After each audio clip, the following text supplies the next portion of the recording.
transport et le mutisme des autorités face à la dégradation des infrastructures routières de la zone sud. Papo Mané.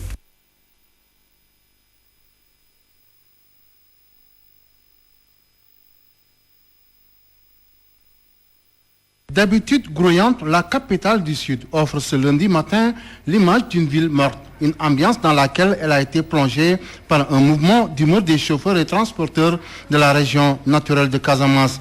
Par cet acte, ces derniers s'insurgent ainsi contre le nouveau code des impôts qui leur impose des efforts financiers supplémentaires, mais aussi contre le mutisme des autorités devant la dégradation des infrastructures routières comme la route nationale numéro 6, communément appelée route du Sud. Papis Touré est le président du regroupement des chauffeurs de Ziguinchor. Pas de notre volonté. Nous avons des problèmes que l'État a mis sur nous. L'augmentation des timbres des permis. Nous avons jugé nécessairement que c'est cher. Au lieu de 2 000 francs, ça a passé jusqu'à 10 000 francs. Nous avons jugé que c'est cher, donc nous ne pouvons pas le supporter. Deuxième problème, c'est la route RN6, la route Kafountine-Djouloulou, la route Djambérin, qui sont laissés en rade. Nous avons vu que nous sommes trop ça n'a pas été réglé. Maintenant, ils ont augmenté les timbres aussi, les permis, de 2 000 francs à 10 000 francs. Nous avons jugé que les véhicules nous appartiennent. Nous n'avons pas paralyser le transport pour dire qu'on a ça, le supporter. Parce que l'État n'a pas pris les négociations entre le transport avec eux. Ils sont levés, ils ont augmenté sans nous avertir. Pour 48 heures, pour la case. Si 48 heures, le problème n'est pas réglé, qu'est-ce que vous comptez faire? Nous allons prendre notre vitesse supérieure parce que ça sera national. D'ici demain donc, les Ziguinchorois devraient se débrouiller avec les moyens du bord pour se déplacer. Déjà ce lundi, les charrettes ont pris la place des véhicules à cause de ce mouvement de grève qui a paralysé toutes les activités dans la ville de Ziguinchor. Une situation qui risque d'avoir de beaux jours devant elle puisque les chauffeurs et transporteurs de la Casamance naturelle ne comptent pas faire dans la compromission face à un problème qu'ils considèrent comme une question de survie. Papo Mané, Ziguinchor, Radio-Télévision Walfadjri. Papo Mané, Guinguinéo, une commune qui n'existe que de nom, pas d'infrastructure, et l'électricité et l'eau font également défaut.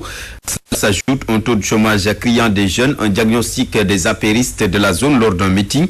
Ses camarades de Macky Sall qui en veulent au maire de la commune annoncent qu'ils vont tout simplement déboulonner Souleymane Ndéné au prochain local. Mamadou Matarsa. Guinguinéo va mal. La localité est dépourvue d'infrastructures de base. L'extension du réseau électrique fait défaut, de même que l'addiction d'eau. À cela s'ajoute le taux de chômage grandissant des jeunes. Ce diagnostic a été fait par les apéristes du département lors d'un vaste rassemblement politique dans la zone. Guinguinéo manque de tout. Tous les quartiers ne sont pas desservis en eau potable, encore moins pour l'électricité. Le taux de chômage prend des proportions inquiétantes dans la zone. Il appartient à la commune d'initier des projets pour le développement de la localité.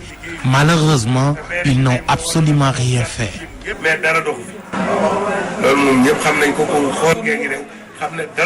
Actuellement, rien ne marche à Guinguinéo. Les jeunes ne travaillent pas. L'insalubrité, l'électricité, Guinguinéo est délabré. Et la jeunesse de Guinguinéo est en train de rentrer en débauche. L'insécurité, l'insalubrité. Mais aujourd'hui, nous avons assez de cela. Rien ne marche à Kaolack. Donc, c'est la population ou bien la région de Kaolack et le département de Guinguinéo qui est malade, qui sont malades. Les deux sont malades et il faudrait les soigner. Pour ces apéristes, l'objectif reste le démantèlement de l'ancien régime avec la conquête de la commune dirigée par l'ancien premier ministre Souleymane Ndéné Ndiaye, même s'il estime que le combat ne sera pas facile.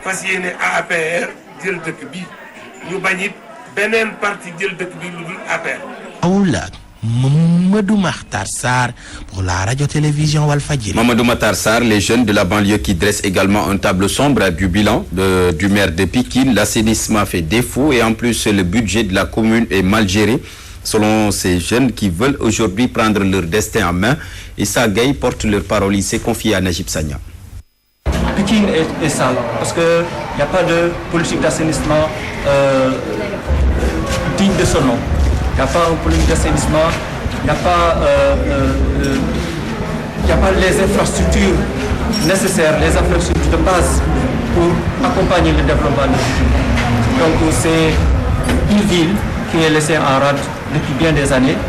Et nous sommes là, nous sommes engagés à prendre notre destin en main sans attendre tout des pouvoirs publics. La chose la plus importante, c'est que les populations elles-mêmes soient impliquées dans ce qui les revient. Donc, au lieu que les autorités prennent des décisions qui engagent les populations sans en informer, sans prendre attache avec celles-ci, il faut que les populations soient mises au devant. La mairie de la ville a un budget au niveau du département de Pikine. Mais nous, nous avons un budget qui a voté pour le département de Pikine, qui est maire de ville. Mais nous avons utilisé de la population. Nous réclamons, nous disons que nous parce que nous sommes les maires, nous sommes les vrais maires. Les jeunes de Pikine donc qui veulent ainsi prendre leur destin en main. Et puis les chefs traditionnels de la banlieue qui dénonçaient également leur mise à l'écart. Président Macky Sall dans la gestion de la chose publique. Les Diola qui accusent ainsi se sont réunis à Rufisque pour réfléchir ensemble sur le sort de la culture au Sénégal. Les explications de Najib Sagna. La culture est reléguée au second plan dans toutes les activités du gouvernement sénégalais. Cette idée a été ajoutée par les chefs coutumiers Lebou et Diola à Rufisque, en prélude au week-end culturel qui sera organisé dans la vieille ville. Mohamed Bassen parle au nom des chefs coutumiers. Sur la situation de ce pays, que le Sénégal ne connaît pas des sacrifices de sang de personnes, mais on connaît un sacrifice d'animaux. Ce qui s'est passé pendant les élections, il ne devait pas rester sans rencontrer les chefs religieux, les khalifes généraux, les chefs traditionnels pour balayer le sang qui est là. Et il est temps de faire un congrès. S'unir, la Casamance va vous accompagner et nous allons travailler en sorte que la paix revienne en Casamance. Macky Sall su bëggee tant que demul baalu ak xalif généraux yi ma wax nii ci lu mu leen di def tant que ñuul sukk ci ñit aada yi ñi fi ne ñi nga xam ne ñoo ko protéger, n'est-ce pas? Du ñu am mukk au plus grand jamais un jàmm du am te du yàgg ci fauteuil bi man maa ko bind leen. Les communautés Lebou et Diola sont rapprochées ces derniers temps et les activités communes sont organisées ensemble. Pour les responsables, les pertes de valeurs doivent être combattues, surtout du côté de la jeunesse. Badara Ndiaye, coordonnateur. Nous voulons revisiter cette culture qui est tellement riche en éducation, qui est tellement riche en comportement vain d'un citoyen modèle, qui nous permet d'emprunter les autres démarches pour un Sénégal meilleur. Selon les chefs traditionnels, c'est par la culture que beaucoup de choses peuvent changer au Sénégal. Rufisque, Najib Sagna, télévision Philippe. Najib Sagna, 4e édition de la Ziara annuelle d'Elhadji Thierno Oumar Diallo. Les chefs religieux de la sous-région réunis à Kédougou ont prié pour le retour de la paix au Mali, mais également dans la sous-région. L'occasion a été également saisie par les populations de Kédougou pour exiger la réorganisation des sites d'orpaillage, aujourd'hui source de malheur avec un manque d'insécurité. Soli Bouramadabo.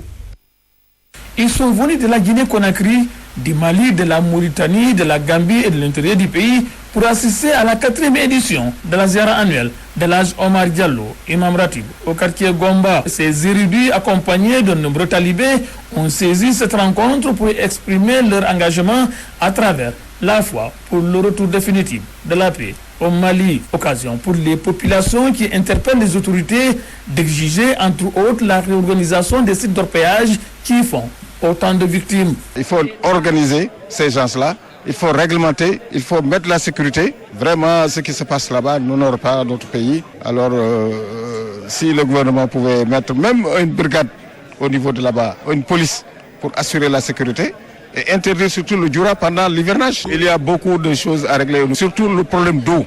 À partir de ce mois de mars, nous avons presque une ouverture du robinet le matin de bonne heure et en pleine nuit. Ayant à sa disposition de nombreux talibés, cet homme de Dieu, Elhadji Thierno Oumar Diallo, éducateur, tend la main aux bonnes volontés pour l'achèvement des travaux de la nouvelle mosquée, travaux interrompus faute de moyens. Nous avons notre mosquée en cours de construction qui est stoppée depuis quelques années.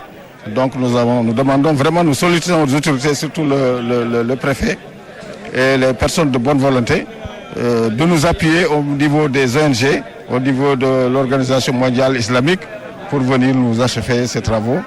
Et nous avons aussi au niveau du Dara des difficultés, puisque le marabout a plus de 100 talibés des talibés qui sont pris en charge par le Barbo.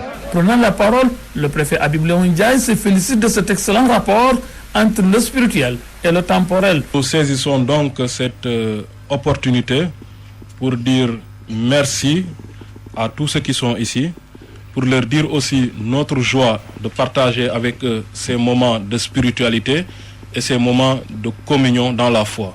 A signaler que pendant 2 jours, les fidèles ont formulé des prières pour un Sénégal prospère. Kédougou Solibou Ramadabo pour la radio-télévision. Solibou Ramadabo.